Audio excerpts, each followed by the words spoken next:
El canal del Congreso presenta.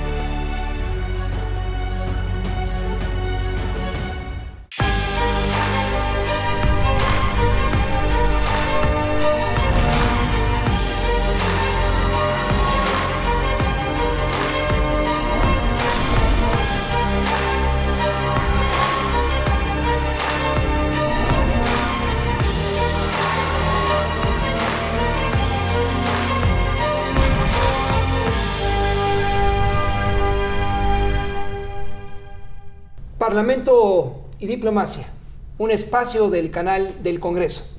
En esta ocasión nos acompaña el presidente de la Comisión de Relaciones Exteriores ante esta 65ª legislatura, el maestro Héctor Vasconcelos. Presidente, qué gusto que esté con nosotros en este espacio Parlamento y Diplomacia del canal del Congreso. Qué gusto saludarlo. Bueno, es un renovado placer porque ya hemos conversado en muchas ocasiones, así que aquí estoy a tus órdenes, encantado. Sin duda, el primer planteamiento hacia usted, presidente, respecto a lo que se denomina la nueva política exterior de México a partir del 1 de diciembre del 2018 y sus contrastes con quienes la ejecutaron antes. Yo diría que un primer aspecto novedoso de la política exterior del actual gobierno ha sido el respeto irrestricto a los principios de política exterior que aparecen en nuestra Constitución Política de los Estados Unidos Mexicanos. Porque algunos de estos principios habían sido soslayados en tiempos recientes y el presidente López Obrador siempre me indicó desde los años en que estábamos en la oposición y yo era secretario de Asuntos Internacionales del Comité Ejecutivo Nacional de Morena. Desde aquellos años él ponía un gran énfasis, por ejemplo, en el principio de no intervención en asuntos privativos de otras naciones y por lo mismo la exigencia de que ninguna nación extranjera intervenga en nuestros asuntos internos. Todos los otros principios que están en la Constitución, como el respeto al derecho internacional, la búsqueda de soluciones pacíficas a los conflictos, en fin, todo esto que es la gran herencia de la diplomacia mexicana, la herencia histórica de la diplomacia mexicana, creo yo que ha sido muy subrayado por el actual gobierno. Luego está la cuestión de la intención de diversificar las relaciones de México con otras regiones del mundo aparte de Norteamérica. Los gobiernos anteriores habían puesto todo el énfasis en la relación con Estados Unidos y Canadá. Yo diría que en detrimento de la relación, por ejemplo, con América Latina, con Europa y ya no digamos con Asia y África. En cambio, este gobierno ha querido tener un enfoque mucho más universalista, desde luego recuperar nuestra tradición como, bueno, así lo dicen ellos, no lo digo yo, hermano mayor de los países latinoamericanos, especialmente de aquellos de lengua española, porque Brasil es un caso distinto en ciertos sentidos. Entonces, la recuperación de nuestro papel histórico en América Latina es otro de los objetivos centrales del actual gobierno. Y luego, el tratar de explorar las posibilidades con los gigantes del mundo contemporáneo que son China y la India. Se ha enfatizado mucho también el potencial económico, el potencial comercial de nuestra relación con China y estamos en el proceso también de intensificar nuestras relaciones con la India, que es el otro gigante. Yo tengo como una predicción personal que hacia mediados del siglo XXI China y la India serán probablemente las potencias económicas preponderantes en el mundo. Entonces, ¿por qué México se va a quedar fuera de una relación tan importante como la que podemos tener con esos dos países, ¿no? Otro continente que había sido muy olvidado por la política exterior mexicana era África. el Medio Oriente, el Extremo Oriente. Entonces se está tratando, por una parte, de abrir nuevas representaciones diplomáticas en esos países, pero más allá de eso, de establecer vínculos a través de tratados de libre comercio, de inversiones recíprocas, vínculos con esas regiones del mundo tan ricas y tan prometedoras en el largo plazo. En la proximidad del periodo de sesiones en Naciones Unidas, como usted lo sabe, es octubre, debo preguntarle, presidente, acerca de cuál es la posición al hablar de una diversificación de la política exterior de México frente a los organismos multilaterales. Qué bueno que mencione esta cuestión de nuestro interés en la política multilateral.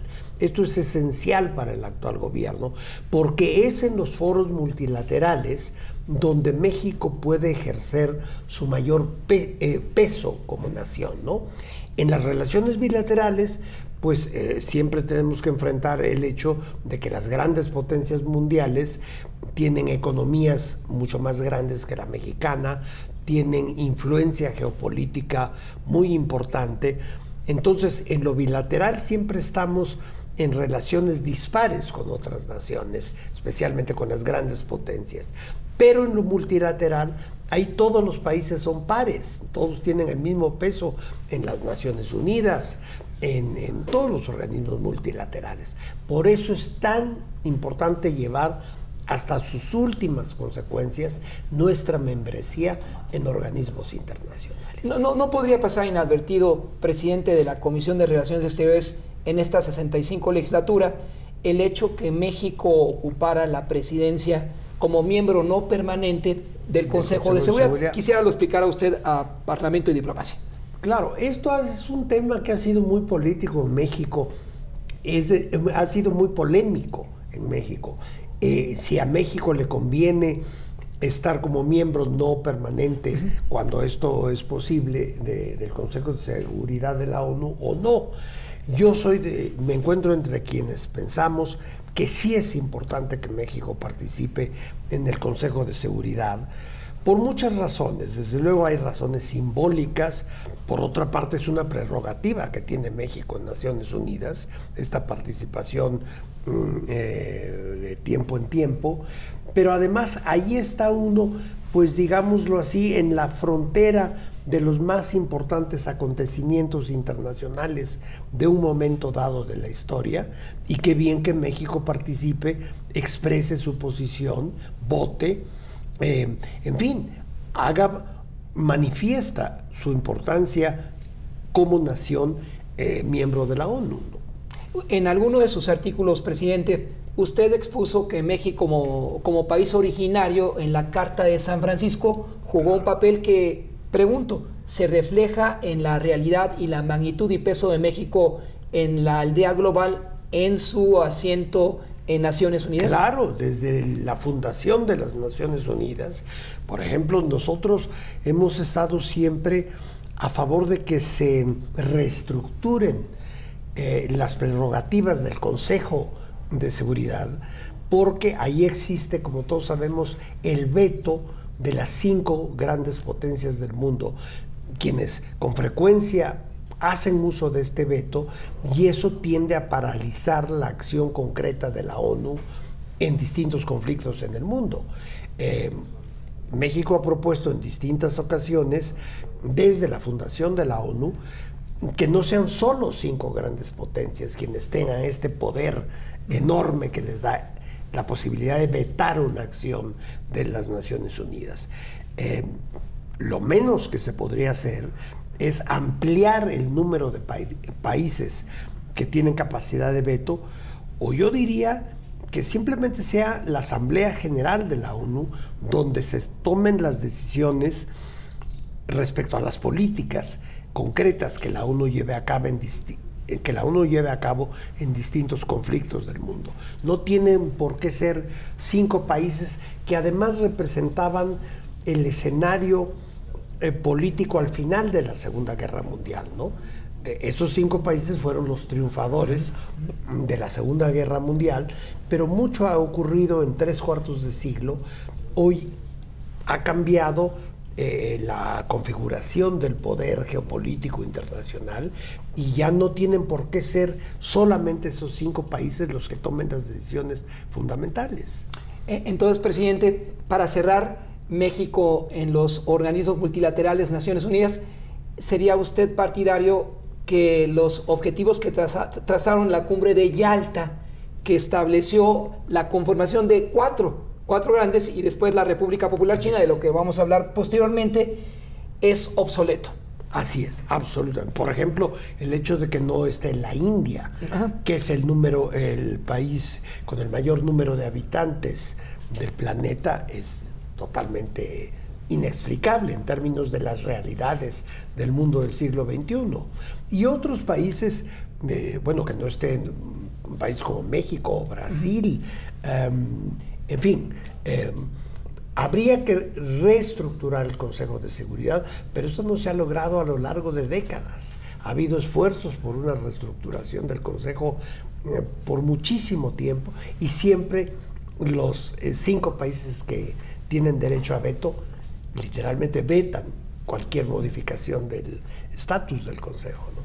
Hablamos de la sede, le cito por qué Nueva York, para que de Nueva York nos lleve a Washington y usted evalúe el contexto de la agenda bilateral México-Estados Unidos. Y porque quiero decirle a este espacio de Parlamento y Diplomacia que el senador Vasconcelos acompañó al ex candidato presidencial en esas primeras incursiones como precandidato y candidato a la presidencia en la Unión Americana. Entonces, si me permite, presidente, lo traslado de la sede neoyorquina de Naciones Unidas a Washington para que nos explique, nos dé su evaluación sobre el contexto de la agenda bilateral México-Estados Unidos.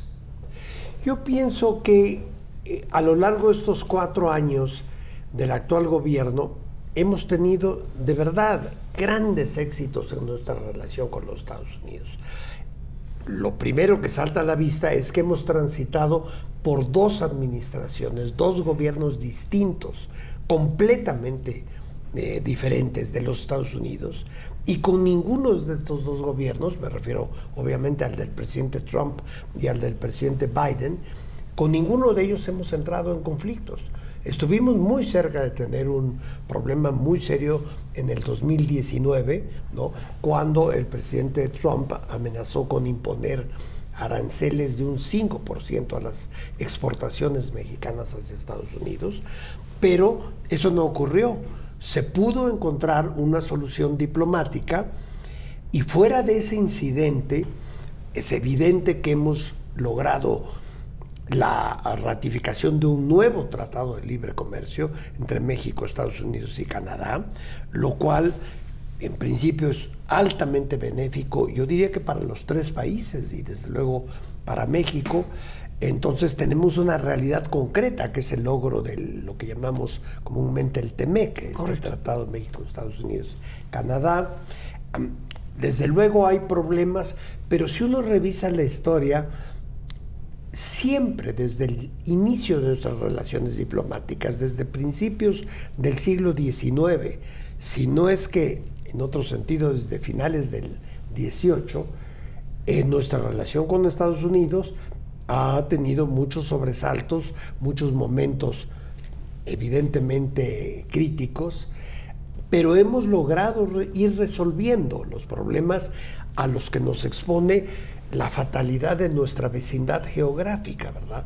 Ni los Estados Unidos ni México pueden cambiar de ubicación geográfica, entonces estamos obligados los 2 países a encontrar soluciones a los múltiples y enormes retos que siempre hemos encontrado en esta relación bilateral. Entonces, cuando surgen cuestiones como lo que se discute tanto hoy día, reclamos que han hecho algunas empresas norteamericanas respecto a lo acordado, que según ellos está siendo transgredido, lo acordado en términos de política energética en el TEMEC.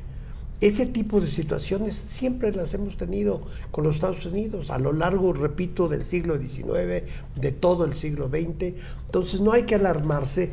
Yo creo que vamos a llegar a un arreglo dentro de la negociación que está teniendo lugar mientras hablamos, pero si no, iremos a un panel internacional y ahí se abre una nueva posibilidad de llegar a un acuerdo. Lo que México no puede jamás permitir que se cuestione es su derecho a una política energética soberana e independiente. Nunca ningún país extranjero va a incidir en nuestras decisiones soberanas en términos de política energética, y con eso me estoy refiriendo evidentemente al petróleo y a la luz. Y tampoco ningún país extranjero podrá evitar o oponerse a que México defienda esas dos instituciones torales de nuestra nacionalidad, que son Pemex y la Comisión Federal de Electricidad. Eso para México, creo yo, está más allá de cualquier discusión. Senador, permítanos asistir brevemente a una pausa. Regresamos con más Parlamento y Diplomacia, un espacio del canal del Congreso. De la agenda bilateral México-Washington a la globalidad, el traslado del poder al Pacífico, la República Popular de China, esto y más, aquí con el presidente de la Comisión de Relaciones Exteriores ante la 65 legislatura.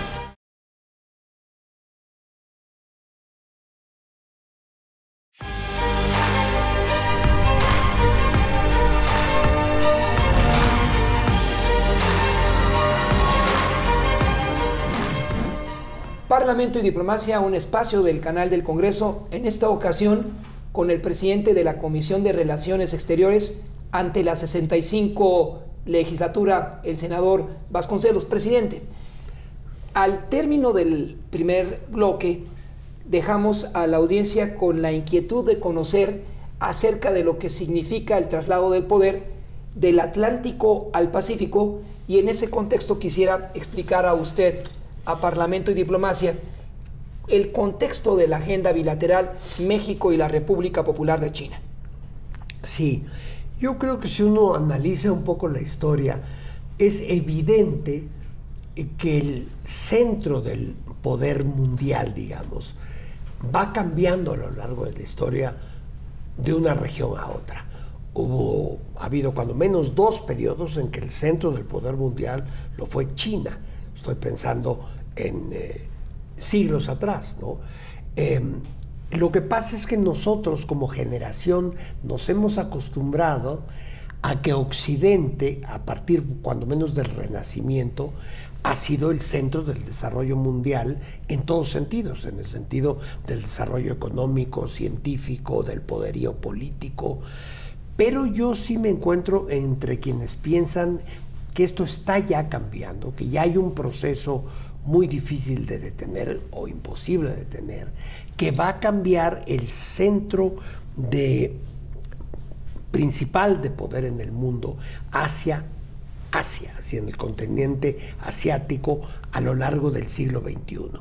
Yo creo que hacia mediados del siglo y ciertamente hacia a finales del siglo XXI se va a ver desplazado todos los centros de poder, como digo, en todas las áreas, de lo que ha sido Europa Occidental y Estados Unidos hacia países como China, la India, el sudeste asiático, porque allí están dos fenómenos incuestionables.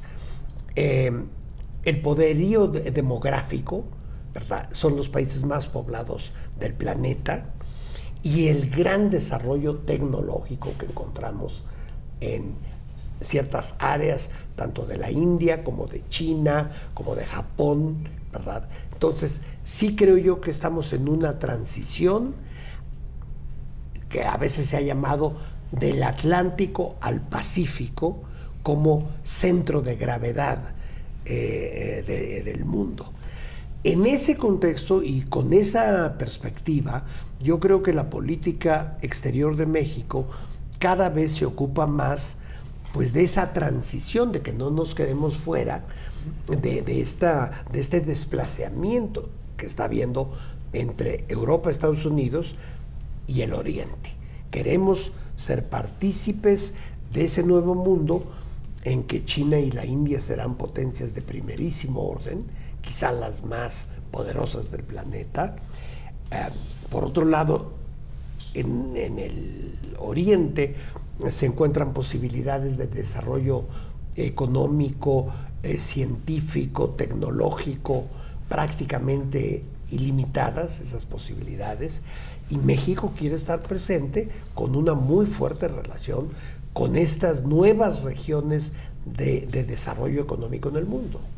Lo dijo usted bien, de la dinastía Qing a Sun Yat-sen. Por ejemplo, claro. Y no fue la única vez que China, si mal no recuerdo, en el siglo todavía XV y XVI, China era más poderosa, tenía mayor desarrollo tecnológico, fíjense qué curioso, que Occidente. Por ejemplo, durante la Edad Media en Occidente había mayor desarrollo tecnológico en China. Entonces, van cambiando los centros neurálgicos de poder en el mundo a lo largo de la historia. Tal vez falte a las grandes potencias de la región aceptar su responsabilidad con la aldea global.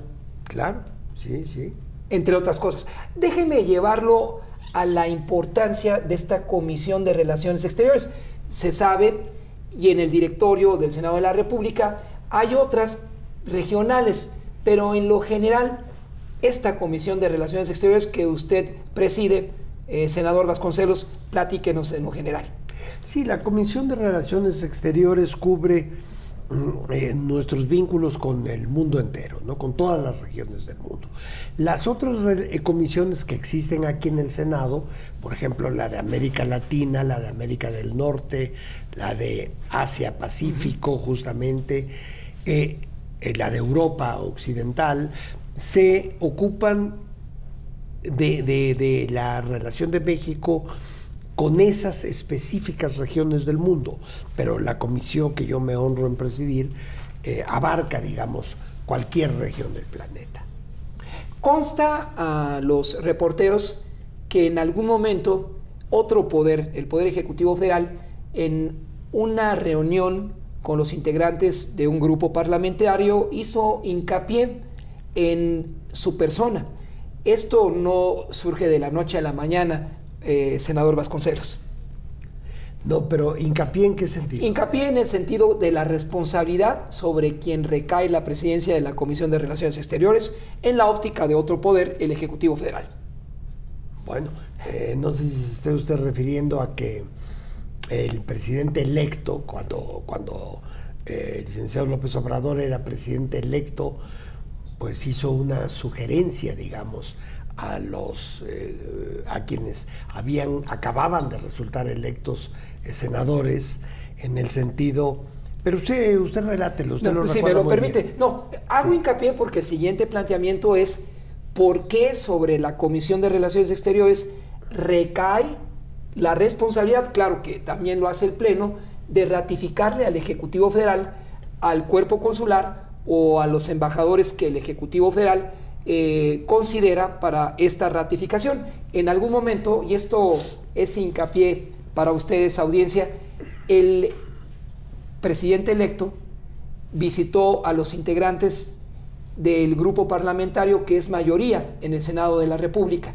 y en su momento corría el mes de agosto del 2018, cuando en un encuentro con la bancada del grupo de Morena, el Ejecutivo Federal, como presidente electo, hizo alusión al senador Vasconcelos, quien lo acompañó en la Comisión de Asuntos Internacionales de Morena para esta responsabilidad.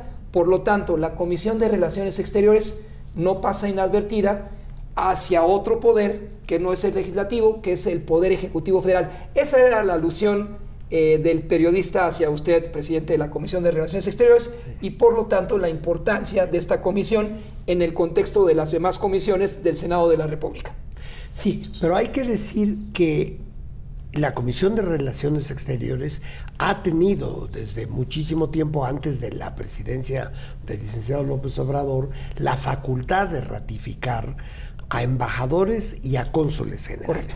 Esto es una facultad que está en la Constitución de revisar y analizar la política exterior de México. 89. Exactamente. 89 y constitucional. eso incluye la capacidad de ratificar los nombramientos que propone el jefe del Ejecutivo, llegan al Senado, nosotros analizamos cada caso, el currículum, el programa de trabajo de los nuevos embajadores designados y cónsules generales, y ratificamos o no los nombramientos que hace el presidente de la República, ¿no? En esta legislatura y en la anterior han sido ratificados todos los nombramientos que nos envió el Poder Ejecutivo, y la inmensa mayoría de ellos por unanimidad, que eso me da a mí mucha satisfacción, porque pues habiendo las diferencias políticas que hay entre los distintos grupos parlamentarios del Senado, sin embargo, a la hora de ratificar estos nombramientos propuestos por el presidente de la República, en prácticamente todos los casos, solamente recuerdo 2 excepciones, en que hubo una abstención en un caso y un solo voto negativo en el otro caso, todos los demás han sido aprobados por unanimidad.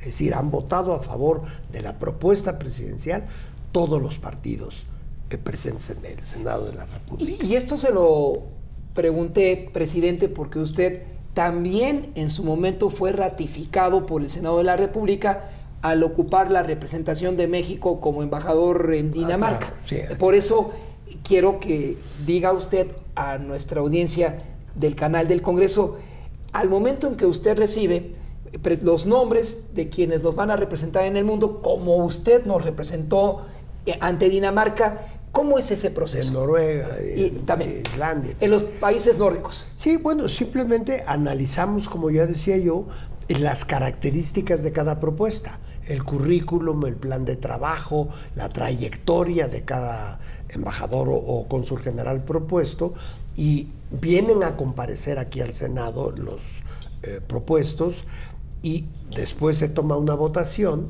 en la que resultan ratificados o no, en principio. Pero como ya decía, todos los nombramientos que ha hecho el presidente López Obrador han sido aprobados, después de un análisis muy minucioso y de una comparecencia. Entonces es cuando usted consulta primero con los integrantes de la comisión y luego... No, nada más, claro, sí, la comparecencia tiene lugar con los miembros de la comisión. Ajá. Y luego, una vez que la comisión se ha pronunciado a favor o en contra del nombramiento, pasa esto al Pleno del Senado, donde nuevamente hay una votación ya para la decisión final. Es decir, lo que se hace en comisión, un cabildeo intenso, según la responsabilidad de la geografía a la que es asignado un representante diplomático, se va luego al Pleno. Y ahí se vuelve a discutir. Generalmente es una discusión ya breve, ¿verdad? Hay un posicionamiento de los partidos, de los grupos parlamentarios, y ya resulta ratificado o no quien ha sido propuesto para determinado cargo diplomático, ¿no? Finalmente, presidente de la Comisión de Relaciones Exteriores, usted tuvo el privilegio de recibir el placet de la nación donde se le acreditó como representante de México, fuera Noruega o fuera Dinamarca, y México cumple también como miembro de la Convención de Agentes Diplomáticos de Viena del 61 esta responsabilidad. ¿Qué significa para el presidente de la Comisión de Relaciones Exteriores este procedimiento diplomático para finalmente la nación receptora acredite con el placet al representante diplomático? Ese es un paso previo a que llegue el nombramiento al Senado, ¿verdad? Cuando el presidente de la República hace una designación, primero se comunican los dos gobiernos, las dos cancillerías involucradas, la de México y la del país a donde va a ir el representante propuesto, y entonces se otorga el placet antes de que vengan ya las propuestas al Senado de la República. El paso por el Senado, digamos, es la última etapa de ratificación.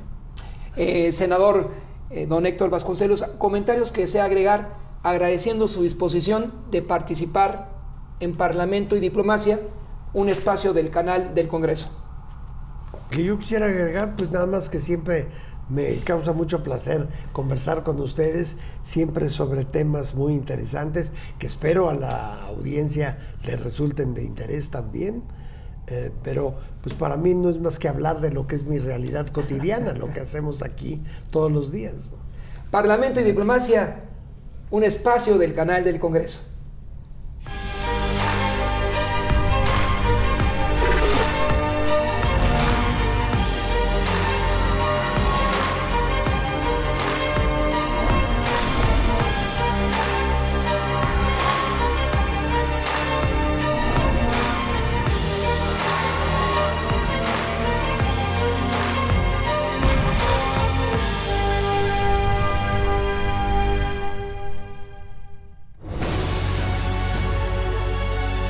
El canal del Congreso presentó